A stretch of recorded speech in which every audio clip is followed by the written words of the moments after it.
বিভা ক্যাফেতে শুনছেন sir Arthur Canaan Doyle রচিত শার্লক হোমসের কাহিনী আ স্টাডি ইন স্কারলেট। আজ শুনবেন তৃতীয় পর্ব। ডক্টর জন এইচ ওয়াটসনের স্মৃতিচারণায় আমরা গল্পটা শুনছি। 221 বি বেকার স্ট্রিটের বাড়িতে শার্লক ও ওয়াটসন থাকতে শুরু করার দিন কয়েক বাদে গ্রেগসনের চিঠি আসে শার্লকের কাছে। চিঠিতে গ্রেগসন ব্রিক্সটন রোডে 3 নম্বর লরিস্টন গার্ডেন্সে মর্মান্তিক খুনের ঘটনার কথা জানায় এবং শার্লকের সাহায্য প্রার্থনা করে। মৃত ব্যক্তি এনক জে ড্রেভার। শার্লক ওয়াটসনকে নিয়ে পৌঁছয় অকুস্থলে। সেখানে চলতে থাকে শার্লকের সূক্ষ্ম পর্যবেক্ষণ এবং বিশ্লেষণ। লেস্ট্রেড হঠাৎ আবিষ্কার করে দেওয়ালের এক স্থানে রক্ত দিয়ে লেখা একটা শব্দ RACHE, কিন্তু তার যা মর্মোদ্ধার করে লেস্ট্রেড তা হেসে উড়িয়ে দেয় শার্লক। পর্যবেক্ষণ শেষ হলে পর শার্লক জেনে নেয় কনস্টেবল জন র্যান্সের ঠিকানা, যে প্রথম মৃতদেহ দেখেছিল। তারপর চটজলদি খুনি ও খুন হওয়া ব্যক্তি সম্পর্কে সে নানান আশ্চর্যজনক তথ্য দেয়। শেষে লেস্ট্রেডের প্রশ্নের উত্তরে জানায় খুন হয়েছে বিষ প্রয়োগে। এরপরের গন্তব্য কনস্টেবল র্যান্সের ঠিকানা 46 নম্বর অডলি কোর্ট। র্যান্সের থেকে শার্লক জেরা করে জানতে পারে খুনের রাতের ঘটনা। জানা যায় এক মাতালের কথাও, কিন্তু র্যান্স সেই মাতালকে কোনোভাবেই খুনের সাথে মেলাতে পারে না। র্যান্সের নির্বুদ্ধিতায় হতাশ শার্লক বেরিয়ে আসে সেখান থেকে।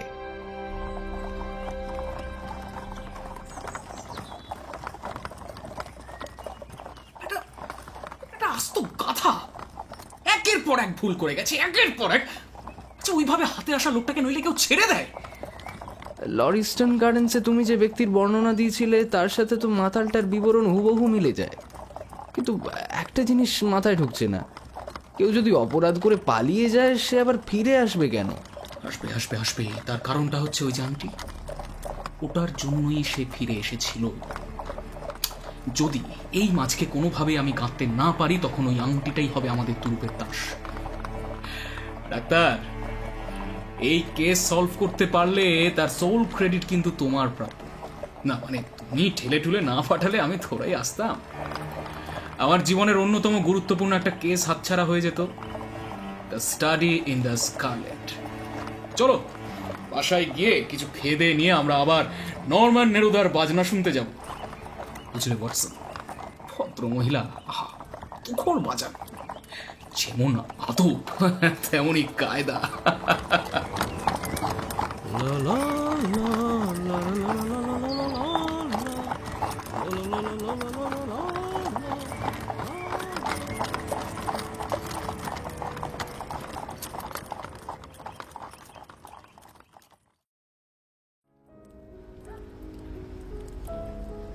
আগেই আমার ভগ্ন স্বাস্থ্য নিয়ে বলেছি, সারাদিনের অত দৌড়ঝাঁপের পর আমি আর কনসার্ট শুনতে যেতে পারিনি। হোমস একাই গেল। আমি ঘুমানোর চেষ্টা করলেও ঘুম এলো না। অমন ঘটনাবহুল দিনের পরে এমনিতেই অস্থির ছিলাম, তার উপরে মার্ডার কেসটা নিয়ে মনে মনে অসংখ্য অনুমান চালাচ্ছিলাম।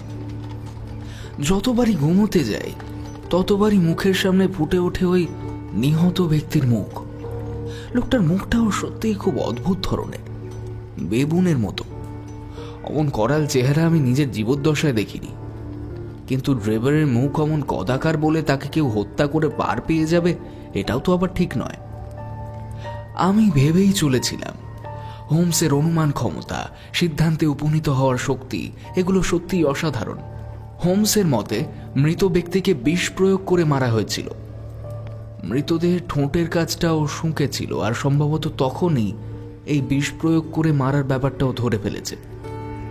সত্যি তো, শ্বাসরোধ করে মারার কোনো চিহ্ন নেই, দেহে কোনো অস্ত্রের আঘাত নেই।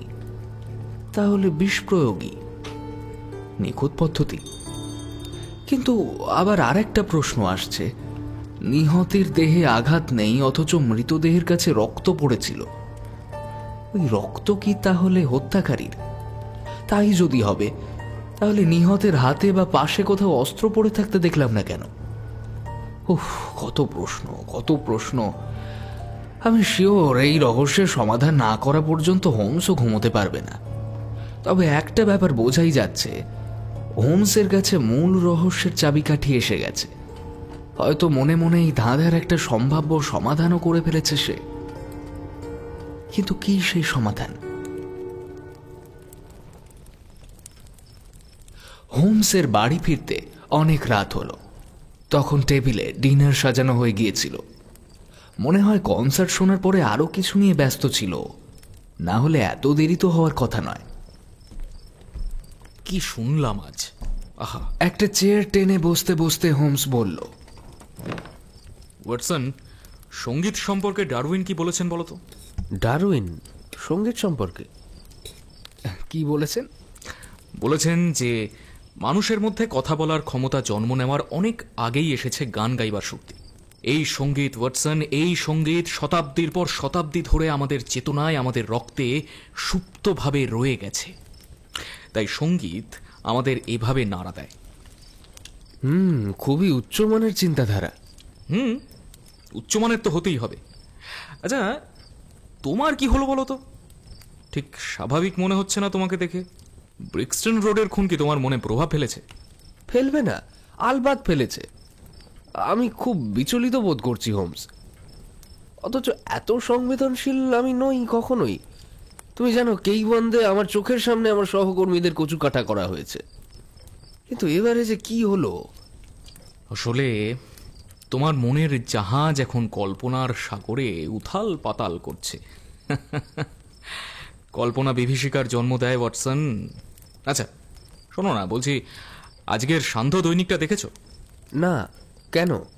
ওখানে কেসটার বিবরণ বিস্তারিতভাবে ছাপা হয়েছে। বাদ গেছে শুধু একটা পয়েন্ট, ওই মৃতদেহ তুলে নিয়ে যাওয়ার সময় আংটিটা গড়িয়ে পড়ার ঘটনাটা। বাদ গিয়ে অবশ্য ভালোই হয়েছে। ভালো হয়েছে কেন? এই বিজ্ঞাপনটা চোখ বোলাও, সব বুঝে যাবে। আজ অকুস্থল থেকে ফিরেই আমি বেশ কয়েকটা খবর কাগজে এই বিজ্ঞাপনটা পাঠিয়ে দিয়েছিলাম। হোমস কথা বলতে বলতেই খবরের কাগজটা আমার দিকে এগিয়ে দিল। হারানো প্রাপ্তির কলামের প্রথম বিজ্ঞাপনটাই। হোয়াইট হার্ট পাব আর হল্যান্ড গ্রোভের মাঝখানে ব্রিক্সটন রোডে একটা সোনার আংটি পাওয়া গেছে। আংটি আপনার হলে আজ সন্ধে 8টা থেকে 9টার মধ্যে 221B বেকার স্ট্রিটের ডক্টর ওয়াটসনের সাথে সাক্ষাৎ করুন। নিজের নামটা বিজ্ঞাপনে পড়ে চমকে হোমসের দিকে তাকালাম। সরি ওয়াটসন, না বলেই তোমার নাম ব্যবহার করেছি। আসলে আমাকে তো অনেকেই চেনে, তাই আমার নামটা দিলে সব শ্রম পণ্ড হয়ে যেত।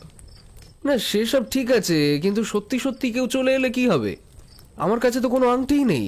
আরে আছে আছে, ঘাবড়াচ্ছ কেন? এই তো দেখো তো, ঠিক এই রকম দেখতে ছিল না আংটিটা? হোমস আমার হাতে একটা আংটি গুঁজে দিল। হ্যাঁ, তো সেই আংটিটাই। আচ্ছা, আংটি না হয় হলো, কিন্তু বিজ্ঞাপনটা দেখে কেউ আসবে আদেও? আসবে আসবে। ওই যে যার মুখ রক্তাভ, যার জুতো ডগা চৌকানো, আঙুলগুলোও তাই। তবে নিজে না এলেও কাউকে না কাউকে সে তো পাঠাবেই। এত রিস্ক নিয়ে সে আসবে এখানে? আলবাত আসবে। দেখো, আমি যা বুঝেছি তাতে এই আংটিটাকে ফেরত পাওয়ার জন্য সে যে কোনো ধরনের ঝুঁকি নিতে প্রস্তুত। আমার হিসেবে আংটিটা কখন মৃত ব্যক্তির পাশে পড়ে যায় তা সে বুঝতেই পারেনি। টের পেয়ে ছুটে এসেছিল, কিন্তু ততক্ষণে পুলিশ এসে গেছে। অবশ্য বোকামি তারই ছিল। যদি জ্বলন্ত মোমবাতিটা ওখানে ফেলে না রেখে যেত তাহলে পুলিশের তো সন্দেহ হতো না। পুলিশকে দেখেই সে মাতালদের অভিনয় করতে শুরু করে দেয়। এবার এবার তুমি নিজেকে খুনির জায়গায় একবার কল্পনা করো। তুমি কি ভাবতে যে হয়তো রাস্তায় কোথাও পড়ে গিয়ে থাকতে পারে? তখন কি করতে? খবরের কাগজের হারানো প্রাপ্তির কলামের বিজ্ঞাপন পড়ে দেখতে যে কেউ সেটাকে কুড়িয়ে পেয়ে ফেরত দেওয়ার কথা লিখেছে কি না। তাই আমি শিওর যে আমার দেওয়া এই বিজ্ঞাপন সে দেখবে এবং দেখে সে আসবে। সে ভাবতেই পারবে না যে এই আংটি কুড়িয়ে পাওয়ার সঙ্গে খুনের ব্যাপারটাকে ধরে ফেলার কোনো সম্পর্ক থাকতে পারে। তাই ধরে নাও আর কিছুক্ষণের মধ্যেই তার দেখা পাবে। দেখা পেলে কি করব সেটাই ভাবছি। ওয়াটসন, অত ভাবাভাবির দরকার নেই। তুমি সবকিছু আমার উপর ছেড়ে দিও। আচ্ছা, তোমার কাছে কোনো অস্ত্র মানে আর্মস আছে তো? আছে, একটা পুরনো মিলিটারি রিভলভার আছে। ব্যাস ব্যাস ব্যাস, ওটাই হবে, ওটা রেডি রেখো।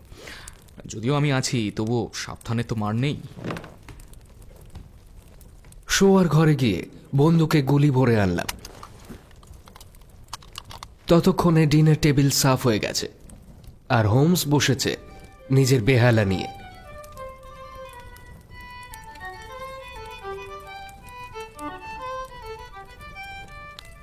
এই ষড়যন্ত্র বেশ গভীর, ওয়াটসন। আমেরিকাতে যে টেলিগ্রামটা পাঠিয়েছিলাম তার জবাব এলো এইমাত্র। আমার সন্দেহটাই কিন্তু সঠিক। কোন সন্দেহ? আমার এই বেহালাটাতে একটা নতুন তার লাগালে শব্দ আরো খুলে যাবে। এই, তোমার পিস্তলটা রেডি তো? শোনো, কেউ এলে একেবারে স্বাভাবিকভাবে কথা বলবে, এদিক ওদিক তাকিয়ে সবকিছু আবার গুবলেট করে ফেলো না যেন। আরে আমি আছি তো, চিন্তার কোনো কারণ নেই। 8টা তো বাজছে। হ্যাঁ হ্যাঁ, এসে যাবে এসে যাবে, আর কিছুক্ষণের মধ্যে এসে পড়বে। আচ্ছা, এই বইটা দেখো। হোমসের কথা যে কখন কোন দিকে ঘুরে যায় বুঝি না। খনির আগমনের কথা থেকে চলে গেল বইয়ের কথায়। গতকাল একটা স্টলে দেখে নিয়ে নিলাম, খুব পুরনো বই। 1642 খ্রিস্টাব্দে পোল্যান্ডের লাজে ল্যাটিন ভাষায় ছাপা হয়েছে। আচ্ছা, কারা চেপেছে? ফিলিপ দ্য ক্রয়। বইয়ের মধ্যে কালি দেওয়া একটা নামও লেখা আছে, কালিটা ফিকে হয়ে এসেছে। নামটা কোনো এক উইলিয়াম হোয়াইটের, কে জানে কে। লোকটার হয়তো আইন নিয়ে অনধিকার চর্চা করার শখ ছিল, আর আমরা যার জন্য অপেক্ষা করছি সে কিন্তু এসে গেছে। হ্যাঁ, ও, কথার মোড় আবার ঘুরে গেল। সত্যিই লোকটা এসে গেছে। নিচের তলায় ডং ঢং করে ঘন্টা বেজে উঠল। হোমস দ্রুত নিজের চেয়ারটাকে সরিয়ে একটু জায়গা বের করার চেষ্টা করল। নিচে থেকে দরজা খোলার শব্দ এলো। পরিচারিকা দরজা খুলেছে। তাকে কেউ বেশ স্পষ্ট অথচ কর্কশ কণ্ঠে প্রশ্ন করল, ডক্টর ওয়াটসন কি এখানে থাকেন? উত্তর শুনতে না পেলেও বুঝলাম পরিচারিকা হ্যাঁই বলেছে, কারণ সিঁড়িতে মচমচ শব্দ হতে লাগলো। কেউ উঠে আসছে। পা চলাটা একটু অনিশ্চিত ছন্দের, ঘষটে চলার মতো। হোমসের অনুমান ক্ষমতা দেখে আবারও অবাক হয়ে গেলাম। এরই মধ্যে আগন্তুক দরজায় নক করল। আসুন। ও মা, লোক কোথায়? এ তো এক বৃদ্ধা, কুঁচকে যাওয়া চামড়া, জরাজীর্ণ রূপ। আমাদের দুপক্ষের মধ্যে একটা সাধারণ সৌজন্য বিনিময় হলো। বৃদ্ধার হাত কাঁপছিল। আমি হোমসের দিকে তাকালাম। হোমসও ভয়ানক আশাহত হয়েছে দেখলাম। বৃদ্ধা ততক্ষণে নিজের কাঁপা কাঁপা হাতে পকেট থেকে বের করে এনেছে কাগজের বিজ্ঞাপনখানা। বিজ্ঞাপনে পড়লাম ব্রিক্সটন রোডে একটা সোনার আংটি পাওয়া গেছে। ওটা আমার মেয়ে শালির আংটি। শালির সঙ্গে ইউনিয়ন জাহাজের এক কর্মীর বিয়ে হয়েছিল। বিয়ের আংটি। আমার জামাই এমনিতে ভালো ছেলে, কিন্তু পেটে মদ পড়লেই কাল সার্কাস দেখতে গিয়ে ওটা হারিয়ে ফেলেছে। দেখুন তো, এইটা কিনা? হ্যাঁ হ্যাঁ, এটাই এটাই। শালির রাতের ঘুম উড়ে গিয়েছিল। যাক বাবা। আচ্ছা, বেশ বেশ, এবার আপনার ঠিকানাটা বলুন। 13 ডানকান স্ট্রিট, হাউন্সডিচ। সার্কাস দেখে হাউন্সডিচে ফেরার পথে তো ব্রিক্সটন রোড পড়ে না। বৃদ্ধা হোমসের দিকে এমনভাবে তাকালো যেন ভস্ম করে দেবে। উনি আমার ঠিকানা জিজ্ঞেস করেছেন, আমি সেটাই বলেছি। আমার মেয়ে শালি থাকে 3 মেফিল্ড প্লেস, পেকহ্যাম। আপনার নাম? সয়ার। স্যালির পুরো নাম হলো স্যালি ডেনিস। ওর বরের নাম টম ডেনিস। টম বেশ কাজের ছেলে। যতক্ষণ জাহাজে কাজের মধ্যে ডুবে থাকে ততক্ষণ ঠিক থাকে। জল ছেড়ে ডাঙায় এসে উঠলেই মদ আর মেয়ে ছেলের নেশাটা চাগার মারে। হোমস চোখের ইশারায় আংটিটা দিয়ে দিতে বলল। আমি এগিয়ে দিলাম।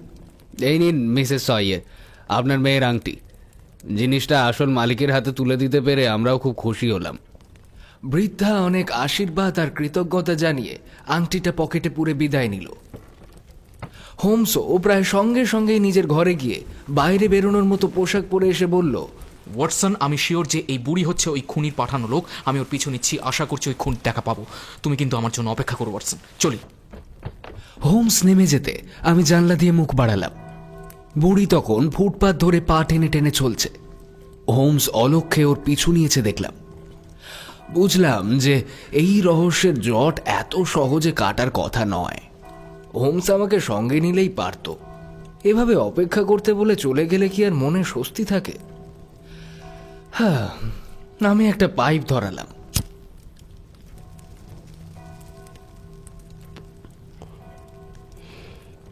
তারপর আন্দ্রি মৌজেরের সিনস অফ বোহেমিয়ান লাইফ নিয়ে বসলাম। 10টার সময় পরিচারিকা শুয়ে পড়ল। ঠিক 11টার সময় বাড়ির মালকিন হেঁটে নিজের শোয়ার ঘরের দিকে গেলেন। 12টা নাগাদ দরজার ল্যাচে চাবি ঘোরানোর শব্দ ভেসে এলো, অর্থাৎ হোমস ফিরল। হোমস ঘরে ঢুকতে দেখলাম ওর মুখ কালো থমথমে হয়ে আছে। তার মানে কি অভিযান ব্যর্থ? ও মা, আমি এসব হাবি জাবি ভাবছি আর হোমস হাসি হাসি মুখ করছে। তবে কি ফাজলামি করছে ও? হোমসের হাসি হাসি মুখ থেকে এবার অট্ট হাসি বেরিয়ে এলো। খবর একটা পেয়েছি ওয়াটসন, তবে স্কটল্যান্ড ইয়ার্ডের ভোঁদা দুটোকে কিন্তু বলা চলবে না। আসলে ওদের নিয়ে এত খিল্লি করেছি যে খবর পেলে আমার বেঁচে থাকা মুশকিল করে দেবে। কিন্তু প্রাথমিকভাবে যাই হোক না কেন, জিতবো তো আমি। আরে কি হয়েছে সেটা তো বলো। শোনো, বুড়ি এখান থেকে বিদায় নিয়ে কিছুটা দূরে গিয়ে এমন পা টেনে হাঁটতে শুরু করলো যে আমি নিশ্চিত হলাম ওর পায়ের পাতায় গুপো বা ঘা আছে।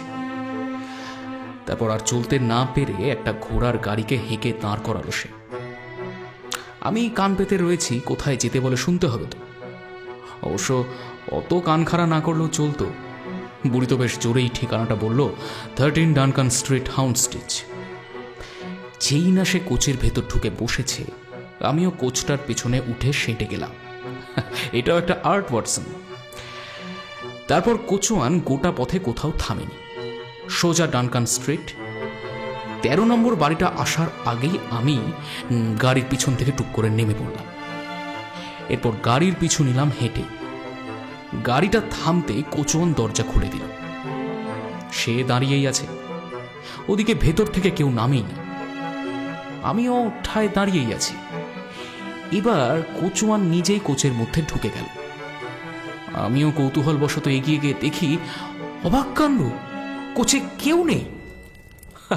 আর প্যাসেঞ্জার ভাড়া না মিটিয়ে বেপাত্তা হয়ে গেছে বলে কোচওয়ান ব্যাটার সে কি খিস্তি। যাই হোক, তারপর 13 নম্বর বাড়িতে খোঁজ নিলাম। তারা কোনো মিসেস সয়ার বা স্যালি ড্যানিসকে চেনেই না। বাড়ির মালিক একজন অত্যন্ত সজ্জন ব্যক্তি, সেই এলাকার একজন বড় ব্যবসাদার। ওনার ওয়াল প্রিন্টের কাগজের ব্যবসা। বলো কি, ওই অসুস্থ বুড়ি চলন্ত গাড়ি থেকে লাফ দিয়ে তোমাদের চোখের সামনে নেমে গেল আর তোমরা ধরতে পারলে না? ধুর, বুড়ি কোথায়, একজন শক্তপোক্ত জোয়ান। মানে? শোনো ওয়াটসন, বেটা পাক্কা অভিনেতা, ছদ্মবেশ ধারণ করে এখানে এসেছিল। আর এটাও শোনো, আমি যে ওর পিছু নিয়েছিলাম সেটাও খুব ভালো করেই টের পেয়েছিল। তাই কোচ গাড়ির আড়াল নিয়ে বেটা গা ঢাকা দিল। তবে একটা কথা পরিষ্কার হয়ে গেল ওয়াটসন, লোকটা একা নয়। ওর সঙ্গে এমন কিছু সঙ্গী সাথী আছে যারা ওর জন্য যে কোনো বিপদ বুক পেতে নিতে পারে। যাকে ওয়াটসন, তোমাকে খুব টায়ার্ড দেখাচ্ছে, যাও শুয়ে পড়ো। Good night. সত্যিই ভীষণ ক্লান্ত লাগছিল। হোমস ওখানেই বসে রইল, আমি শুয়ে পড়লাম। খানিক পরে কানে ভেসে এলো হোমসের বেহালার শব্দ, বিষাদের সুর। আমারও ঘুম আসছিল না, আর হোমসও কিছু খুঁজে বেড়াচ্ছিল সুরে সুরে।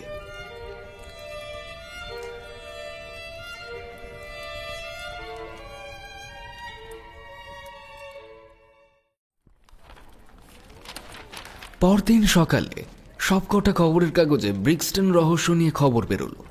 কেউ শিরোনামে ছাপলো, কেউ বা লিখল সম্পাদকীয়তে। আমি আবার সেগুলো কেটে নিজের স্ক্র্যাপ বুকে সাজিয়ে রেখেছিলাম। আমি আর হোমস খবরের কাগজগুলো পড়ছিলাম জোরে জোরে। দেখি ডেইলি টেলিগ্রাফে কি লিখেছে। এ ধরনের অপরাধের উদাহরণ অতীতে খুব কমই দেখা গেছে। এই হত্যা রাজনৈতিক, সম্ভবত সরকার বিরোধীদের গোষ্ঠীদ্বন্দ্বের ফল। দেওয়ালে রক্ত দিয়ে লেখা, মোটিভ ছাড়াই হত্যা, এইসব সোশ্যালিস্টদের কাজই হতে পারে। আমেরিকায় তো এমন বহু গুপ্ত সোশ্যালিস্ট সমিতি আছে, তাদেরই মধ্যে হয়তো কেউ নিজের অলিখিত নিয়ম ভেঙেছিল আর তাকেই ধাওয়া করে এসে হত্যা করেছে সমিতির অন্যান্য সদস্যরা। হোমস, কি থিওরি দেখো! ডারউইনের থিওরি, ম্যালথ্যাসের সূত্র, র্যাডক্লিফ রাজপথে নৃশংস গণহত্যা, সব মিলিয়ে তো সরকারের পিণ্ডি একেবারে চটকে দিয়েছে। তাই তো দেখছি। সব শেষে বলা হয়েছে ইংল্যান্ডের বাসিন্দারা যেন বহিরাগতদের থেকে সাবধান থাকে। যথা আজ্ঞা। দেখি স্ট্যান্ডার্ডে কি বলছে। দেখে নাও তারা আবার কি বলছেন। এখানে তো আবার প্রশাসন ব্যবস্থাকে একহাত নিয়েছে গো। উদার শাসন ব্যবস্থার বাহুল্যেই আইন ভাঙার প্রবণতা বাড়ছে। কি হেডলাইন! কর্তৃপক্ষ দুর্বল বলে জনগণের সুরক্ষা বলতে আর কিছু নেই। নিহত একজন মার্কিন নাগরিক, মিস্টার ড্রেবার। ভদ্রলোক কাম্বারওয়েলের টর্ক টেরেসে ম্যাডাম শপন্টিয়ারের বোর্ডিং হাউসে উঠেছিলেন। সঙ্গী ছিলেন তার সেক্রেটারি জোসেফ স্ট্যাঞ্জারসন। মঙ্গলবার বোর্ডিং থেকে বিদায় নিয়ে দুজনে ইউস্টন স্টেশনের দিকে যাত্রা করেন। উদ্দেশ্য ছিল লিভারপুল এক্সপ্রেস ধরবেন। শেষবার দুজনকে প্ল্যাটফর্মে একত্রে দেখা গেছে। এরপর ভদ্রলোকের লাশ ব্রিক্সটন রোডের একটা ফাঁকা বাড়িতে পাওয়া যায়। মিস্টার ড্রেবার কিভাবে যে ওখানে গেলেন, কিভাবেই বা মারা গেলেন, সেটা এখনও ধোঁয়াশা। স্ট্যাঞ্জারসনকে নিয়ে কোনো খবর নেই। স্কটল্যান্ড ইয়ার্ডের ইন্সপেক্টর লেস্ট্রেড ও ইন্সপেক্টর গ্রেগসন এই কেসের দায়িত্বে রয়েছেন। আশা করা যায় অচিরেই রহস্যের সমাধান হয়ে যাবে। এরা দেখছি বিস্তর ইনফরমেশন জোগাড় করেছে হোমস। হ্যাঁ, সবই লেস্ট্রেড আর গ্রেগসন প্রদত্ত। আচ্ছা, ডেইলি নিউজ কি বলছে দেখো। ডেলি নিউজও বলছে এটা একটা রাজনৈতিক ঘটনা। উদারনীতির অত্যাচারে অন্যান্য দেশ থেকে বহু মানুষ আমাদের দেশে আশ্রয় নিয়েছে। স্বৈরতন্ত্রের কথা তারা ভুলতে পারেনি। প্রতিশোধ নেওয়ার ইচ্ছে আজ এ ধরনের অপরাধের জন্ম দিচ্ছে। ঘৃণার স্মৃতি ভুলে যাওয়াই এদের পক্ষে ভালো। এখন প্রথম কাজ হলো স্ট্যাঞ্জারসনকে খুঁজে বের করা। স্কটল্যান্ড ইয়ার্ডের মিস্টার গ্রেগসনের নিরলস পরিশ্রমে এই তথ্যটা উঠে এসেছে। আগেই বলেছিলাম লেস্ট্রেড আর গ্রেগসন এসে ক্ষীর খেয়ে চলে যাবে। হ্যাঁ, এ আর নতুন কি?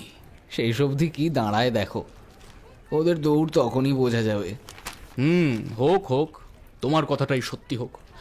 তবে কি বলতো, খুনি ধরা পড়লেও ওরা বাহবা পাবে, আর না ধরা পড়লেও ওরাই বাহবা পাবে। সরকারি ছোঁয়া বোঝো।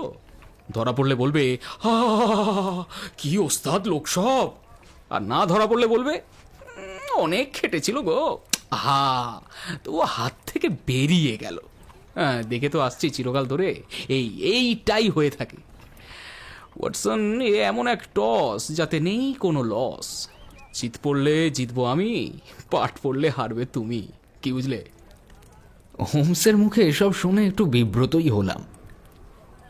এমন সময় নিচে অনেক লোকের হট্টগোলের শব্দ হলো। আমাদের বাড়ির মালকিনও বোধহয় ক্ষুব্ধ হয়ে কিছু বলতে শুরু করেছেন।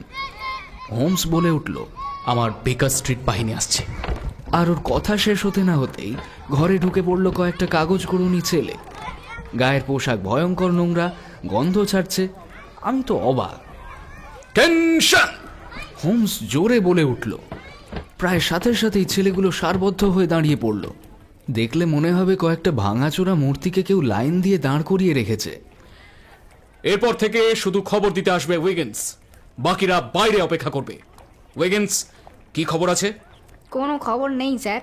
আমি জানতাম কোনো খবর থাকবে না। ঠিক আছে, চেষ্টা চালিয়ে যাও। আর এই নাও তোমাদের রোজের দাম। হোমস প্রত্যেকটা ছেলের হাতে 1 সেলিং করে ধরিয়ে দিল। উইগেন্স, পরের বার কিন্তু ভালো খবর চাই। যাও। হোমসের ইশারায় এবার সবাই দুরদার করে বেরিয়ে গেল। আমি ভাবছিলাম বাড়ির মালকিন না আবার চেঁচামেচি শুরু করে দেয়। এরা কারা হোমস? ছেলের দল বেরিয়ে যেতেই প্রশ্ন করলাম। এরা হচ্ছে শার্লক হোমসের চর। আসলে কি জানো তো, পুলিশের চরেরা যে কাজটা করতে পারে না সেটা এরা অনায়াসে পারে আর কি। দেখো, পুলিশ দেখলে লোকে মুখে কুলু পাটে, আর এরা দেখে শুনে খবরটা বের করে আনে। তীক্ষ্ণ বুদ্ধি এদের। হ্যাঁ, শুধু সাংগঠনিক দক্ষতার একটু অভাব। তুমি বুঝি এদের ব্রিক্সটন রোডের কেসটাতে কাজে লাগাচ্ছ? হ্যাঁ, দেখি না কি খবর আনে। ও বাবা, উফ, ওই দেখো আবার একজন আসছে। জানলা দিয়ে গ্রেগসনকে আসতে দেখলাম। বাড়ির দরজায় এসে উদগ্রভাবে বেল বাজালো। তারপর বাড়িতে ঢুকে সিঁড়িতে তড়াক তড়াক করে লাফিয়ে এসে মূর্তিমান ঝঞ্ঝার মতো আমাদের ঘরে ঢুকে পড়ল। হোমস ওকে দেখেও কোনো উচ্চবাচ্য করল না। ডিটেকটিভ তখন এগিয়ে এসে হোমসের হাত ধরে বলল, আমার কিন্তু একটা অভিনন্দন পাওনা হয়েছে মিস্টার হোমস। কেসটাকে জলের মতো সহজ করে তুলেছি। মানেটা সোজা, খুনিকে ধরে গারদে ভরে এলাম। খুনি? কে খুনি? আর্থার শপন্টিয়ে, নেভির সাব লিউটেন্যান্ট। ও, তাই বলো। আচ্ছা, তা কিভাবে ধরলে সেই গল্পটাও শোনাও। শরীর আর মনের উপর দিয়ে যা ধকল গেল, এ কেবল আপনি বুঝবেন আর আমি বুঝবো। মগজ খাটানোর মতো লোক তো এই দুজনই আছে, তাই না? গ্রেগসন, মানে তুমি যে আমাকে নিজের সমগোত্রের মনে করেছো, তার জন্য আমি সত্যি ধন্য তোমার কাছে। তা বলো, কিভাবে গুটলে এই জালটা? মগজের খেলা মিস্টার হোমস। এই যে লেস্ট্রড, মাথা মোটা ছেলে, ও প্রথম থেকেই ভুল দিকে এগোচ্ছে। এখন ছুটেছে স্ট্যানজারসনকে অ্যারেস্ট করবে বলে। কে জানে, হয়তো অ্যারেস্ট করেও ফেলেছে। একেবারেই অপদার্থ। আরে লেস্ট্রেডের কথা ছাড়ো, তুমি কি করলে সেটা বলো। আরে বলবো, সব বলবো। ডক্টর ওয়াটসন, এসব কথা যেন পাঁচ কান না হয়। সে হবে না, আপনি নিশ্চিন্তে বলুন। নিহত ব্যক্তির পরিচয়টা নিয়ে প্রশ্ন ছিল। অন্য কেউ হলে হয়তো ভগবানের ভরসায় বসে থাকতো, কিন্তু এই টোবিয়াস গ্রেগসন অমন বান্দা নয়। আচ্ছা, মনে আছে কি মৃতদেহের পাশে একটা টুপি পড়েছিল? জন আন্ডারউড অ্যান্ড সন্স কোম্পানির ঠিকানা 129 ক্যাম্বারওয়েল রোড। আরে বাবা, আপনিও লক্ষ্য করেছেন দেখছি। তা গিয়েছিলেন নাকি ওদের ঠিকানায়? না, আমি যাইনি। এই হচ্ছে কথা। যেখানে দেখিবে ছাই, উড়াইয়া দেখো তাই। আমার কাছে ছাই আর মানিক সবই সমান, তুমি বলতে থাকো। আমি তো টুপি দেখে গেলাম কোম্পানির কাছে, জিজ্ঞেস করলাম এই টুপি কাকে বেচেছিলেন। খাতাপত্তর দেখে নাম ঠিকানা বেরিয়ে এলো। ডক টেরেসের শপন্টিয়ে বোর্ডিং এর বোর্ডার মিস্টার ড্রেভার। ব্রিলিয়ান্ট। তো চলে গেলাম সোজা বোর্ডিং। ম্যাডাম শপন্টিয়ে দেখাও পেয়ে গেলাম। ভদ্রমহিলার চোখ মুখ ততক্ষণে শুকিয়ে গেছে। ওনার মেয়েও ছিল ওখানে, নাম বোধহয় অ্যালিস।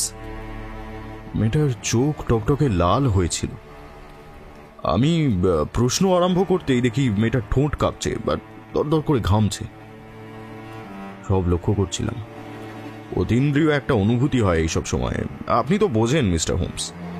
তো আমি জিজ্ঞেস করলাম, মিস্টার ড্রেভারকে খুন করা হয়েছে জানেন? মিস্টার ড্রেভার ট্রেন ধরার জন্য বাড়ি থেকে কটার সময় বেরিয়েছিলেন? 8টা নাগাদ। ওর সেক্রেটারি স্ট্যানজারসন বলেছিলেন 2টো ট্রেন আছে, একটা 9:15 আর একটা 11টায়। তারপর ওকে আর দেখেননি, তাই তো? না। ঠিক ঠিক এরপর বুঝলেন মিস্টার হোমস, পরিবেশ একটু থমথমে হয়ে গেল। এবার ওর মেয়ে মুখ খুলল। মা, কিছু লুকিয়ে লাভ নেই, সত্যিটা বলা দরকার। হ্যাঁ স্যার, মিস্টার ড্রেভারকে আমরা আবার দেখেছিলাম। এ কি করলি সর্বনাশী? তুই তুই বলে দিলি? যা করেছি ঠিকই করেছি, বেশ করেছি আমি। আরে আর্থার তো তোর দাদা রে, মেরে ফেলবি ওকে? হ্যাঁ, মেরে ফেলতে চাস? মা, দাদার কথা না বললে একসময় দাদাই আমাদের খুন করবে। মাথা করবে। দেখুন, আপনারা কোনো কথা পেটে রাখবেন না, যা বলার খুলে বলুন। যতটা জানেন আমাকে জানা। সর্বনাশ করলি অ্যালিস, সর্বনাশ করলি। আচ্ছা ঠিক আছে, আমি যা বলার বলছি না। তবে ভাববেন না যে এই ঘটনায় আমার ছেলের নাম জড়িয়ে গেছে বলে আমি ভয় পেয়ে বলছি। আমি আমি আমি জানি আমার ছেলে একেবারে নির্দোষ। মনে শুধু একটাই গোড়াকে, আপনারা পুরো তদন্তটা কিভাবে করবেন সেটাই দেখবার। আচ্ছা, যদি আমার ছেলেকে দোষী সাব্যস্ত করেন অকারণে? সে বিষয়ে আপনি নিশ্চিন্ত থাকুন, আমাদের উপর নিশ্চিন্তে ভরসা করতে পারেন। এখন সমস্ত ঘটনাটা বিস্তারে বলুন দেখি। আমার মেয়েটা মুখ না খুললে হয়তো এত কথা বলার দরকারই পড়তো না, তবে যখন বলতে বসেছি তখন সবটাই বলবো। হ্যাঁ, সেটাই তো চাই, বলুন, আপনি বলুন। মিস্টার ড্রেভার আর ওর সেক্রেটারি মিস্টার স্ট্যান্ডারসন ভদ্রলোক এখানে সপ্তাহ 3 আগে এসেছিলেন। মহাদেশ ভ্রমণে বেরিয়েছিলেন দুজনে মিলে। ওদের বাক্স প্যাট্রায় কোপেনহেগেন লেখা লেবেল লাগানো ছিল। সেক্রেটারি ভদ্রলোক খুবই রুচিশীল, মিষ্টভাষী, আর মিস্টার ড্রেভার একটা ছোট লোক, যেমন রুক্ষ কথাবার্তা, বোর্ড করেই প্রথম রাত্রে গলা পর্যন্ত মদ গিলে মাতলামি করল। কি মাতলামি! আমি পরদিন আরো একটা বদগুণ প্রকাশ পেল। পরিচারিকাদের সঙ্গে অসভ্যতা করছিল, আর তার 2 দিনের মধ্যেই ব্যাপারটা আমার মেয়ে অব্দি এসে পৌঁছলো। ওর হাত ধরে টেনে বুকে জড়িয়ে ধরেছিল। সেক্রেটারি স্ট্যান্ডারসন তো এই নিয়ে মিস্টার ড্রেভারকে ভয়ানক বকাবকি করলেন। কি অসভ্য লোক আমি বলে বোঝাতে পারবো না। তো ওদের বিদায় দিলেই তো হতো। বোর্ডার বলে যেমন খুশি অসভ্যতা করবে, এটা আপনি বা মেনে নিচ্ছিলেন কেন?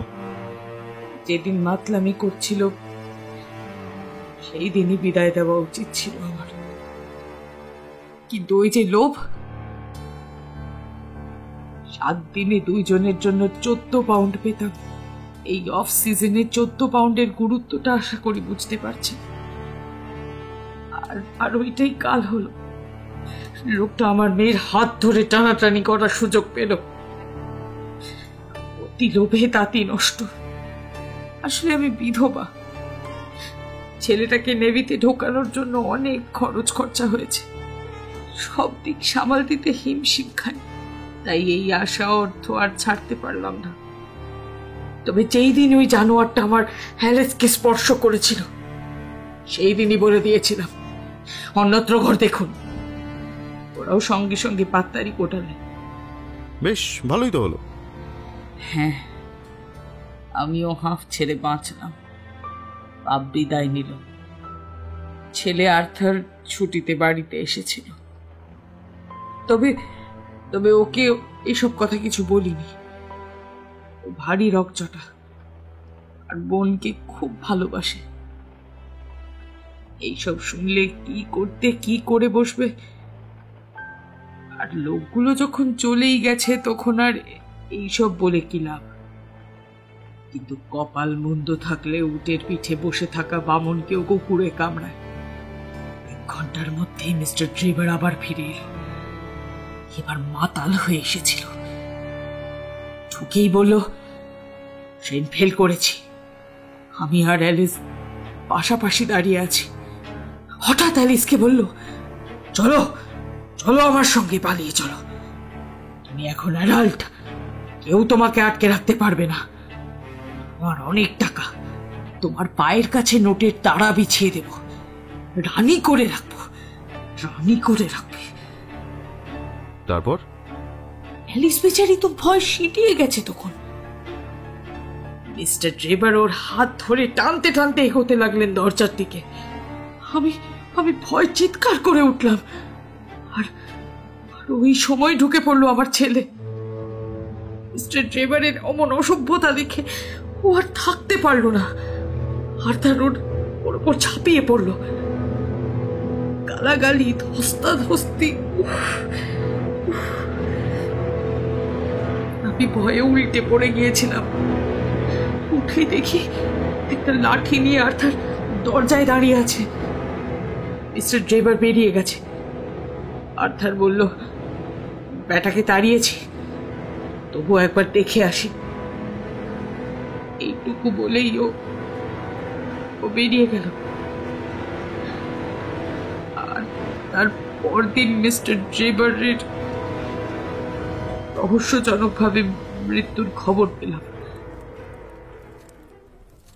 ম্যাডাম শপন্টিয়ে যখন বলছিলেন, আমি তখন শর্ট হ্যান্ডের নোট নিচ্ছিলাম। থমকে থমকে বলছিলেন আমার সমস্যাই হচ্ছিল, তবে কাজ খুব পাকা হাতে সেরেছি। খুবই ভালো করেছো। তারপর মেয়েদের জেরা করার একটা বিশেষ পদ্ধতি আছে, বুঝলেন মিস্টার হোমস। আমি সেটাই অ্যাপ্লাই করলাম। ম্যাডাম শপন্টিয়েকে জিজ্ঞেস করলাম, আপনার ছেলে বাড়ি ফিরল কখন? তা ঠিক বলতে পারবো না। পারবেন না কেন? ওর কাছে বাড়ির সদর দরজার চাবি ছিল, নিজেই খুলে ঢুকেছে। আচ্ছা, মানে আপনি শুয়ে পড়ার পরে ফিরেছে? হ্যাঁ। আপনি কটায় শুয়েছিলেন? ওই 11টা নাগাদ। তাহলে আপনার ছেলে কমপক্ষে ঘন্টা দুয়েক বাইরে ছিল। হ্যাঁ। তার বেশিও হতে পারে। হতেই পারে। অতক্ষণ বাইরে কি করছিল জানি না। এরপর আমি আর সময় নষ্ট করিনি। দুজন অফিসারকে সঙ্গে নিয়ে গিয়ে আর্থারকে গ্রেফতার করি। আমি কিন্তু একটা কথাও বলিনি যে কেন গ্রেফতার করছি। বেটা নিজেই আমাকে বলে, আপনি ওই ড্রাইভারের হত্যার জন্য আমাকে অ্যারেস্ট করছেন তো। বুঝুন। বুঝতে পারছি। তবে নিজে থেকেই খুনের ব্যাপারটা বলা সন্দেহজনক, তাই না? অবশ্যই অবশ্যই সন্দেহজনক। আমিও ভেবেছিলাম তখন, কিন্তু আমি যে ওই লাঠিটা উদ্ধার করেছি যেটা নিয়ে ড্রাইভারের পিছু নিয়েছিল, বেশ মোটা ওক কাঠের লাঠি। Brilliant, excellent. তাহলে গ্রেগসন, এবার পুরো ঘটনাটাকে তোমার থিওরির ছাঁচে ফেলে শুনিয়ে দাও। ওই তো আর্থার লাঠি নিয়ে ড্রাইভারের পিছনে ধাওয়া করে ব্রিক্সটন রোড অব্দি পৌঁছালো। ওখানেই ও তলপেটে লাঠি দিয়ে মারল। সজোরে আঘাত লাগতেই ড্রাইভারের মৃত্যু ঘটল। ওভাবে মারায় বাইরে কোনো ক্ষতচিহ্ন দেখা যায়নি। তারপর পাশেই ওই ফাঁকা বাড়িটা দেখে লাশটাকে টেনে নিয়ে ওখানে ঢুকে পড়ল। তারপর রক্ত, দেওয়াল লেখা, আংটি এসব সাজিয়ে দিল পুলিশের তদন্তকে বিপথে চালিত করতে। অসাধারণ, অভূতপূর্ব। Very good Gregson, very good. মানে তোমার পদোন্নতি আটকায় কার সাধ্যি? হ্যাঁ, দেখুন, আপনি প্রশংসা করলেন বলেই না বলছি, নইলে নিজের মুখে নিজের সম্পর্কে বলা মানে তো অহংকার, তাই না? কেসটাকে সত্যিই কেমন চমৎকার সাজিয়ে ফেলেছি দেখুন। আর্থার নিজের বক্তব্য রেখেছে, কিন্তু ও বলেছে সেদিন ড্রাইভারের পিছু নেওয়ার কিছুক্ষণ পরেই ড্রাইভার নাকি একটা ঘোড়ার গাড়ি থেকে কেটে পড়ে। ফিরে আসার পথে আর্থারের এক সহকর্মীর সঙ্গে দেখা হয়ে গেলে ও নাকি গল্প করতে করতে হেঁটে খানিক দূর চলে যায়। এই সহকর্মী সম্পর্কে স্পষ্ট করে কিছুই বলছে না ছোকরা। প্রশ্ন করেও সদুত্তর পাইনি। তবে আমার ধারণা এই কেস এখানেই শেষ। খাপে খাপে কেমন মিলে যাচ্ছে দেখুন। তবে লেস্ট্রেডের জন্য খারাপই লাগছে। বেচারা এখনো খেটে মরছে, ভুল করছে। লেস্ট্রেডের নাম করা মাত্রই সে কোথা থেকে এসে হাজির হলো। লেস্ট্রেডকে আজ খুব ক্লান্ত দেখাচ্ছিল। পোশাক অবিন্যস্ত, চোখে মুখে হতাশার ছাপ স্পষ্ট। সম্ভবত কেসটা নিয়ে হোমসের কাছে কোনো পরামর্শ করবে বলে এসেছিল, কিন্তু গ্রেগসনকে দেখে থমকে গেছে।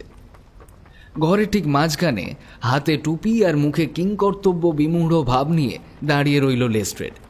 তারপরে হঠাৎ বলেই ফেলল, মিস্টার হোমস, কেসটা কিন্তু জটিল থেকে জটিলতর হয়ে দাঁড়াচ্ছে। তাই নাকি? দ্য সেক্রেটারি স্ট্যানজেসনকে গ্রেফতার করা গেছে? আগে না, ভদ্রলোককে আজ সকাল 6টায় হ্যালিডেজ প্রাইভেট হোটেলে খুন করা হয়েছে। হ্যাঁ?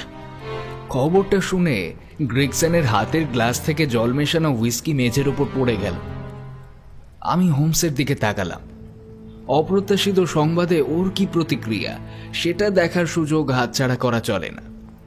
হোমসের ভ্রু তখন কুঁচকে গেছে। ও ভাবতে শুরু করে দিয়েছে। বিড়বিড় করে বলল, স্ট্যাঞ্জারসনও মার্ডার হয়ে গেল। জটিল জটিল। লেস্ট্রোড, এটা কনফার্ম নিউজ? হোটেলের রুম থেকে সোজা এখানে আসছি। লাশ নিজের চোখে দেখেছি। আমি প্রথম ব্যক্তি যে লাশটাকে দেখেছি। এতক্ষণ গ্রেগসনের কেস স্টাডি শুনছিলাম, এবার তুমি কি দেখেছো সেটা শুনি। আমি ড্রেভারের খুনি হিসেবে স্ট্যাঞ্জারসনকেই সন্দেহ করছিলাম। এখন যদিও সেই সন্দেহ ভুল বলেই মনে হচ্ছে, কিন্তু তখন স্ট্যাঞ্জারসনের খবর পাওয়ার জন্য আমি সব রকমের চেষ্টা চালিয়ে গেছি। শেষবার দুজনকে একসঙ্গে ইউস্টন স্টেশনে দেখা যায়, তখন 8:30 বাজে। এরপর ব্রিক্সটন রোডে ড্রেভারের ডেড বডি মেলে রাত 2টোয়। তাহলে 8:30 থেকে রাত 2টো পর্যন্ত স্ট্যাঞ্জারসন কোথায় ছিল, কি করছিল, এইগুলোই ছিল আমার প্রাইমারি কোয়েশ্চেন। আমি লিভারপুলে একটা টেলিগ্রামও পাঠিয়ে দিয়েছিলাম। সেখানে স্ট্যাঞ্জারসনের দৈহিক বিবরণ দেওয়া ছিল, যাতে আমেরিকাগামী জাহাজগুলোতে নজর রাখা যেতে পারে। আমি ভাবলাম ড্রেভারের সঙ্গ ছাড়া হবার পর স্ট্যাঞ্জারসন নিশ্চয়ই স্টেশনের কাছে পিঠের কোনো হোটেলে থাকবে, আর সকাল হলেই ট্রেন ধরে গা ঢাকা দেবে। তাই ইউস্টন স্টেশনের কাছাকাছি হোটেলগুলোতেই আমি খবর নিতে লাগলাম। সম্ভবত ছাড়াছাড়ি হয়ে যাওয়ার পরে দুজনের মধ্যে মিট করার একটা কথা হয়েছিল। একদম ঠিক।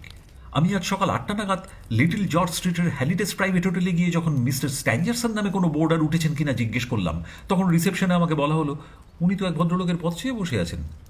ওরা আমাকেই সেই লোক ভাবল। বলল ওপর তলায় আছেন, উনি সকাল 9টার পর ডাকতে বলেছেন। কথাটা শুনেই বললাম আমি এক্ষুনি যাচ্ছি। আমি ভেবেছিলাম আমাকে আচমকা দেখলেই স্ট্যাঞ্জারসন গড় করে সব কথা বলে দেবে। হোটেলের একটা ছোকরা কর্মচারী আমাকে নিয়ে ওপর তলায় উঠল। 3 তলায় স্ট্যাঞ্জারসনের ঘর। একটা করিডোর পার হতে হয়। ছেলেটা ওর ঘরের দরজা দেখিয়ে দিল। আর তখন একটা জিনিস দেখে ভয়ে বুক কেঁপে উঠল আমার। ওই ঘরটার দরজার নিচ দিয়ে একটা সরু রক্তের ধারা বাইরে করিডোরে এসে জমে থই থই করছে। হোটেলের বয় তো সেই দৃশ্য দেখে চেঁচিয়ে ভেবলে গিয়ে অজ্ঞান হবার জোগাড়। আমি কোনো মতে তাকে সামলালাম। দরজাটা ভেতর থেকে লক করা ছিল। আমরা দুজনে ধাক্কা দিয়ে ভেঙে ঘরে ঢুকলাম। দেখলাম জানলা খোলা, আর জানলার পাশেই এক পুরুষের মৃতদেহ পড়ে আছে। পরনে রাতের পোশাক, দেহ শক্ত হয়ে গেছে, ঠান্ডা। আমরা দুজনে ডেড বডিটাকে চিৎ করে শোয়ালাম। হোটেলের ছেলেটা বলল, আরে ইনি তো মিস্টার স্ট্যাঞ্জারসন, 2 দিন আগে ঘর নিয়েছিলেন। দেখলাম বুকের বাঁদিকে একটা গভীর ক্ষতচিহ্ন, সম্ভবত ছুরির আঘাত। হৃৎপিণ্ড ভেদ করেছে। আর সব থেকে অদ্ভুত ঘটনা কি বলুন তো, নিহত ব্যক্তির গায়ের উপর একটা কথা লেখা ছিল। জানি, রাখ। তাই তো? একদম ঠিক। হোমসের কথার উত্তর দিতে দিতে লেস্ট্রেড যেন শ্রদ্ধায় বিভোর হয়ে গেল। আমরাও হাঁ করে ওর দিকেই তাকিয়ে রইলাম। খুনি অত্যন্ত চালাক। সে একটা পদ্ধতি মেনে কাজ করছে, আর সেটাকেই কেউ ধরতে পারছে না। যুদ্ধক্ষেত্রে আমি বেশ ধীরমতিতেই কাজ করেছি, কিন্তু এবারে আমার স্নায়ুতে চাপ পড়ছিল। লেস্ট্রেড আবার বলতে শুরু করলো, তবে খুনিকে দেখা গেছে। হোটেলের পেছন দিকে সার দিয়ে গরু ঘোড়া রাখার একটা জায়গা আছে, মানে ওই চারপাশে চালার মাঝে একটা বিরাট উঠোনের মতন খোলা জায়গা। সকালে একজন দুধ দুয়ে নিয়ে বেরোচ্ছিল। সে দেখে হোটেলের দেয়ালে একটা মই লাগানো আছে। 3 তলার একটা ঘরের জানলা থেকে একজন লোক তরতরিয়ে নামছে। লোকটা বেশ লম্বা, গায়ে ব্রাউন কোট, মুখটা লালচে। গোয়ালা ছেলেটা ভেবেছে হয়তো জলের লাইন সারাতে উঠেছিল, আবার অত সকালে বলে একটু অবাকও হয়। খুনি কিন্তু বেশ কিছুক্ষণ ঘরে ছিল। খুন করার পর ছুরির রক্ত চাদরে মুছেছে, একটা পাত্রে হাত ধুয়েছে, রক্তগোলা জলও পেয়েছি। হোমস আমাকে খুনির যে বিবরণ দিয়েছিল তা হুবহু মিলে গেল বলে আমি ওর দিকে তাকালাম। ওর মুখে অবশ্য কোনো প্রতিক্রিয়া দেখলাম না। Any clue? নাথিং। ড্রাইভারের মানিব্যাগটা ওখানে মিলেছে। এটাও অস্বাভাবিক কিছু নয়, কারণ সেক্রেটারি হিসেবে স্ট্যাঞ্জারসনই ওর খরচের দিকটা দেখভাল করতেন। 80 পাউন্ড ছিল মানিব্যাগে। চুরি ডাকাতির কোনো লক্ষণই নেই। নিহতের পকেটে ক্লিভল্যান্ড থেকে পাঠানো একটা টেলিগ্রাম পাওয়া গেছে, বেনামি টেলিগ্রাম। শুধু লেখা আছে JH ইউরোপে রয়েছে। আর কিছু না, তেমন কিছুই না। একটা উপন্যাসের বই পাওয়া গেছে বিছানার পাশেই। চেয়ারে রাখা ছিল একখানা তামাকের পাইপ, আর টেবিলের 1 গ্লাস জল, আর জানলার গোবরাটে একটা মলমের কৌটোর মধ্যে 2টো tablet. Great great, yes, circle complete হলো। লাস্ট ক্লুও পাওয়া গেছে। শোনো তোমরা, সমস্ত সূত্র আমার হাতে এসে গেছে। ঘটনাগুলোকে সাজালে এবং আরেকটু নিজস্ব বিশ্লেষণ কাজে লাগালেই ছবির মতো সাজিয়ে ফেলা যাবে সবটা। দেখো, স্টেশনে ড্রেভার এবং স্ট্যাঞ্জারসনের ছাড়াছাড়ি হয়ে যাওয়ার পর থেকে ড্রেভারের মৃত্যু পর্যন্ত কি কি ঘটেছিল তার একটা ছক আমি বানিয়ে ফেলেছি। প্রমাণ সহ আমি সব বলেও দিতে পারবো।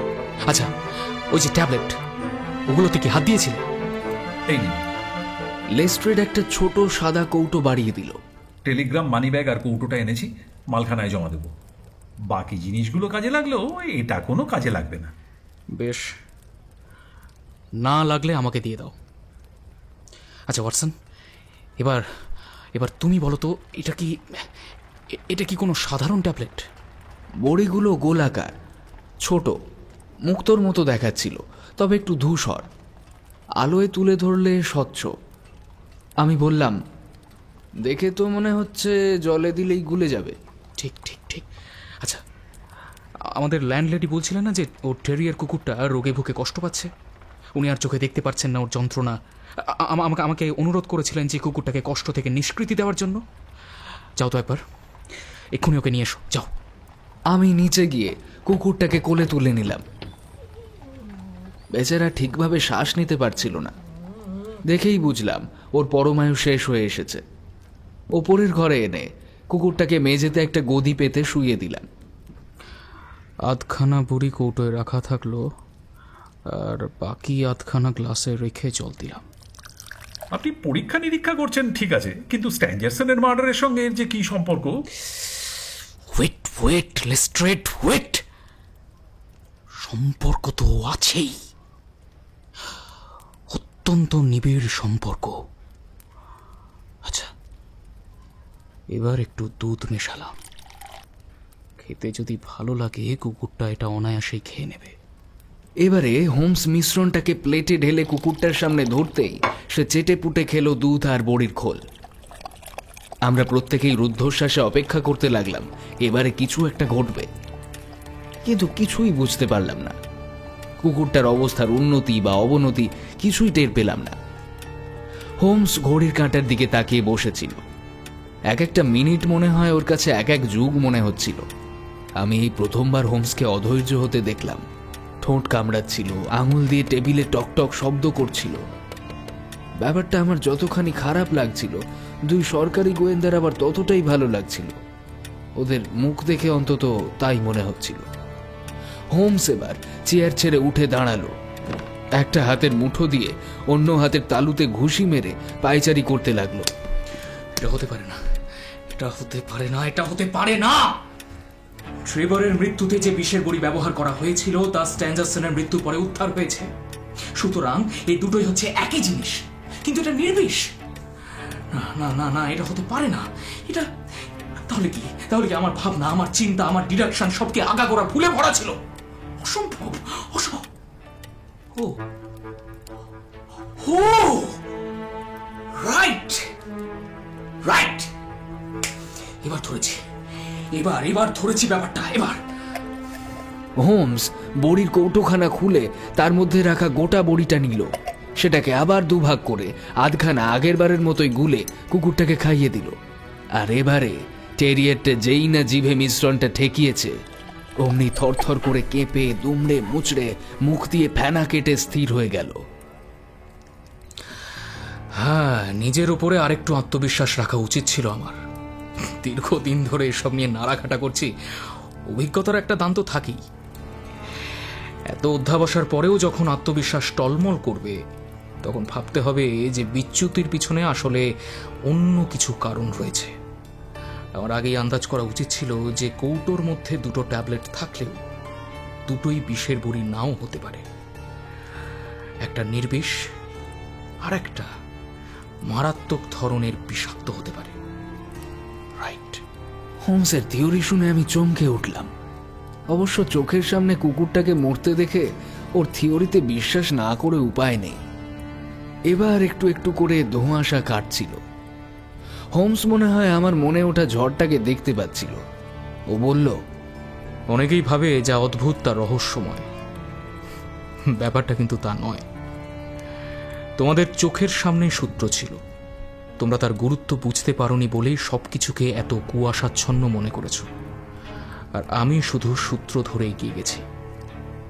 আমার বিশ্লেষণ আমার সিদ্ধান্তকে প্রতিষ্ঠা করেছে। কি জানো তো ওয়াটসন, অনেক সময় পরিস্থিতি, ঘটনার বাহুল্য, স্থান, প্রাপ্ত বস্তু ইত্যাদির ফলে কেসের মোড় বদলে যায়। ড্রেভারের লাশটা যদি ওই ফাঁকা বাড়িতে না পেয়ে রাস্তার ওপরে পাওয়া যেত, তাহলে হয়তো কেসটা অন্যদিকে ঘুরে যেত। তোমরা হয়তো ভাবছো এত সহ ঘটনার উপস্থিতিতে কেসটা জটিল হয়ে গেছে, কিন্তু আমার কি মনে হয় জানো, এগুলো না থাকলে কেসটা এমন জলের মতো সোজা হতো না। মানছি আপনি খুব বুদ্ধিমান, আপনার কাজের ধারাও আলাদা, কিন্তু এসব থিওরি শুনে লাভ কি? আমাদের চাই সাক্ষ্য প্রমাণ। আলটিমেট গোল হলো খুনিকে গ্রেফতার করা। আমি সেটাই করেছিলাম। হ্যাঁ, এখন মানতে বাধ্য হচ্ছি যে ভুল লোককে অ্যারেস্ট করেছি। স্ট্যাঞ্জারসনকে ওই আর্থার স্বপনটিয়ে খুন করেনি। আবার ইন্সপেক্টর লেস্ট্রড স্ট্যাঞ্জারসনকেই খুনি ভেবেছিল, সেটাও ভুল প্রমাণিত হয়েছে। কিন্তু আপনি কিছুই করছেন না, এখানে বসে শুধু থিওরি শোনাচ্ছেন। আপনার কথা শুনে মনে হচ্ছিল আপনি সব জানেন, কিন্তু কি জানেন সেটা বলছেন না। দেখুন, আমরাও যেহেতু এই কেসটা তদন্ত করছি, তাই আপনি কি ভাবছেন সেটা আমাদেরও জানার অধিকার আছে বই কি। হ্যাঁ মিস্টার হোমস, আপনি তো দেখছেন যে আমরা আমাদের সাধ্য মতন চেষ্টা করেও সফল হইনি। এবার আপনি যদি কিছু জেনে থাকেন সেটা তো আমাদের সঙ্গে শেয়ার করা উচিত আপনার। গ্রেগসন আর লেস্ট্রেডের পর আমিও যোগ করলাম, হ্যাঁ হোমস, যদি কিছু জেনে থাকো সেটা বলেই দাও না। যত আগে খুনি ধরা পড়বে ততই তো মঙ্গল, না হলে শুধু শুধু আরও অনেকের প্রাণ যাবে। আমরা সবাই মিলে বলায় হোমস একটু দ্বন্দ্বে পড়ে গেছে দেখলাম। মাথাটা সামান্য নামিয়ে চিন্তায় ভ্রু কুঁচকে ঘরময় পায়চারি করতে শুরু করে দিল। তারপর হঠাৎ এক সময় থমকে দাঁড়িয়ে গম্ভীরভাবে বলল, চিন্তা নেই, আর কোনো খুন হবে না। আর খুনির নাম আমি জানি, কিন্তু খুনিকে ধরাটাই হচ্ছে প্রধান সমস্যা। তার জন্য দরকারি কিছু বন্দোবস্ত করতে হবে। আমি করছি, আর এই সমস্যার সমাধানও আমি করবই। খুনি হচ্ছে চূড়ান্ত চালাক, আর তার মদতদাতা লোকটা আরো চালু। যতক্ষণ তারা ভাববে যে তাদের ধরার মতো কোনো সূত্র পাওয়া যায়নি, ততক্ষণই মঙ্গল। কারণ যেদিন তারা বুঝবে যে আমরা কোনো সূত্র পেয়ে গেছি, সেদিনই নাম আর ভুল বদলে তারা ইংল্যান্ডের জনসমুদ্রে হারিয়ে যাবে। দেখো, তোমরা কিছু মনে করো না, স্কটল্যান্ড ইয়ার্ডের সাহায্য না নিয়েই আমি এগোতে চাইছি। যদি হেরে যাই তার দায়ভার আমার। আসলে আমি নিজস্ব পদ্ধতি অবলম্বন করে এগোতে চাইছি। তাই এখন খুনির নাম আমি দ্বিতীয় কোনো ব্যক্তিকে বলতে পারবো না, সরি। এই কথা শুনে গ্রেগসনের মুখ চোখ লাল হয়ে উঠল। লেস্ট্রেডের চোখ দুটো আরো ছোট হয়ে গেল রাগের চোটে। কিন্তু ওদের দুজনের মধ্যে কেউ কিছু বলার আগেই দরজায় নক করলো কেউ। তাকিয়ে দেখি সেই কাগজ কুড়োনি ছেলেদের দলনেতা উইগেন্স। গাড়ি এসে গেছে স্যার। হোমস সঙ্গে সঙ্গে ড্রয়ার থেকে একটা হাত কড়া বের করলো। লেস্ট্রেড আর গ্রেগসনকে সেটা দেখিয়ে বলল, আচ্ছা, তোমরা তো এ ধরনের জিনিস চালু করতে পারো। নতুন স্প্রিং দেওয়া আছে, চোখের নিমেষে হাতে আটকে যাবে। অপরাধীকে পাওয়াটাই আসল কথা। একবার পেয়ে গেলে হাতে পরানোর জন্য পুরনো হাত করাটাই যথেষ্ট। আচ্ছা আচ্ছা, ঠিক আছে। উইগেন্স, বাক্স প্যাটরা যা আছে সব কোচওয়ানকে দিয়ে তুলিয়ে দে। উইগিন্স কোচওয়ানকে ডাকতে চলে গেল। আমি একটু অবাকই হলাম। হোমস বাইরে কোথাও যাবে আমাকে তো কিছু জানায়নি। ঘরের মাঝে একটা ছোট পোর্টমান্টো ব্যাগ এনে বসালো হোমস, আর তখনই গাড়োয়ান এসে ঢুকলো। হোমস তাকে দেখে বলল, ও ভাই, একটু হাত লাগাও তো, আসলে একা পারবো না। সম্ভবত একটু বিরক্তই হলো গাড়োয়ান। তারপর যেই না ব্যাগটা তুলতে হাত বাড়িয়েছে, অমনি একটা ধাতব শব্দ হলো। হোমস ব্যাগ ছেড়ে ক্ষিপ্র ভঙ্গিমায় উঠে দাঁড়িয়ে বলল, বন্ধুরা আসুন এদিকে, আলাপ করিয়ে দিই। ইনি হলেন মিস্টার জেফারসন হোপ, ড্রেভার আর স্ট্যাঞ্জারসনের খুনি। আমরা প্রত্যেকেই তখন হতচকিত হয়ে গেছি। এই যে এখন লিখছি, আমার চোখের সামনে দৃশ্যটা জলজল করে উঠছে। হোমসের মুখে তখন যুদ্ধ জয়ের আনন্দ, গর্বের ভাব, আর গাড়োয়ান মুখ তেতো করে আছে। লোকটা নিজের দুই হাতে লাগানো হ্যান্ডকাফের দিকে এমন ভাবে তাকিয়ে আছে যেন ভস্ম করে দেবে। মুহূর্তের মধ্যে গাড়োয়ান এক লাফে আছড়ে পড়ল জানলার উপর। জানলার কাঠ ভেঙে রাস্তায় লাফিয়ে পড়বে যেন, কিন্তু হোমস, লেস্ট্রেড আর গ্রেগসনও প্রায় সঙ্গে সঙ্গেই ওকে ধরার জন্য ঝাঁপিয়ে পড়ল। লোকটাকে ধরে হিড় হিড় করে টেনে আনলো ঘরের মধ্যিখানে। জানলার কাজ ভেঙে লোকটার হাতে মুখে লেগে রক্তারক্তি, তাতেও দাপট কমেনি। তারপর আমি পাকড়ে ধরলাম। কি অসম্ভব শক্তি লোকটার গায়ে, আমাদের চারজনকে ছুঁড়ো ফেলে দেবে মনে হলো। লেস্ট্রেড গলা টিপে ধরতে একটু কাবু হলো বটে, তবে দমল না। যাই হোক, সেই সুযোগে আমরা ওর হাত পা দড়ি দিয়ে ভালো করে বেঁধে ফেললাম। তারপর স্বস্তির নিঃশ্বাস ফেলল সবাই। বন্ধুরা, খেলা শেষ। এবার ওর গাড়িতে চাপিয়ে ওকে শ্রীঘরে নিয়ে যাওয়ার ব্যবস্থা করো। রহস্য গল্পের একেবারে অন্তিম পর্বে এসে গেছি আমরা। এখন সব খুলে বলতে আর কোনো সমস্যা নেই। এতক্ষণ ধরে শুনলেন স্যার আর্থার কনান ডয়েলের শার্লক হোমসের কাহিনী আ স্টাডি ইন স্কারলেট তৃতীয় পর্ব। তৃতীয় পর্বের সাথে সাথেই আজ শেষ হল আ স্টাডি ইন স্কারলেটের প্রথমার্ধ। মুখ্য ভূমিকায় যারা ছিলেন Sherlock Holmes, Anuran Sengupta, doctor Watson, Tamal Mukherjee, Tobias Gregson, Shayak Aman, inspector Lestrade, Niharendu Banerjee. এছাড়াও বিভিন্ন পর্বে গুরুত্বপূর্ণ চরিত্রে যারা ছিলেন Stamford, Anwesh, John Rance, Debdatta, ছদ্মবেশী বৃদ্ধা, সমাপন, madam Charpentier, Puja, Alice, Ananya. এছাড়াও রিটায়ার্ড জাহাজি সার্জেন্ট, গাড়োয়ান এবং কাগজ কুড়ুনি দলনেতা উইগিন্সের ভূমিকায় তমাল। সমগ্র প্রকল্পটি সম্পাদনা করেছে সায়ন। প্রযোজনা এবং পরিবেশনায় বিভা পাবলিকেশন। আ স্টাডি ইন স্কারলেটের আগামী পর্ব নিয়ে ফিরব খুব শীঘ্রই। আমাদের আজকের প্রচেষ্টা কেমন লাগলো জানাতে ভুলবেন না এই ভিডিওর কমেন্ট সেকশনে। আমাদের নিবেদন ভালো লাগলে প্লিজ শেয়ার করবেন, যাতে পরবর্তী পর্বে আরও বেশি সংখ্যক শ্রোতা বন্ধুদের কাছে পৌঁছতে পারি। ভালো থাকবেন, সাহিত্যে থাকবেন। শুভরাত্রি।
কড়া নিকোটিনের ধোঁয়ায় মগজের জট খুলে যায়, ক্ষুরোধার চোখের নজর অপরাধী ঠিক খুঁজে পায়।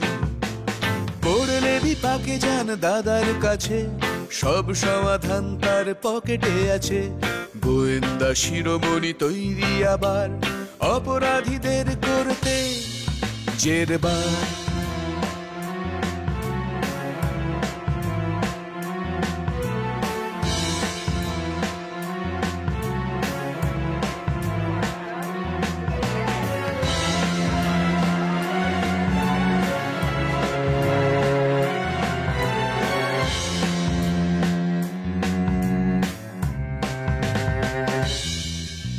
বেকার স্ট্রিটের ঘর বন্ধ করে গুরু আসছেন শিষ্যের শহরে। সঙ্গী ওয়াটসনও দেবেন পাড়ি, তৈরি রজনী সেন রোডের বাড়ি। মগজাস্ত্রের ধার আরো সানাতে আসছেন হোমস কলকাতাতে। আসছেন হোমস কলকাতাতে। শার্লক হোমস বিভা ক্যাফের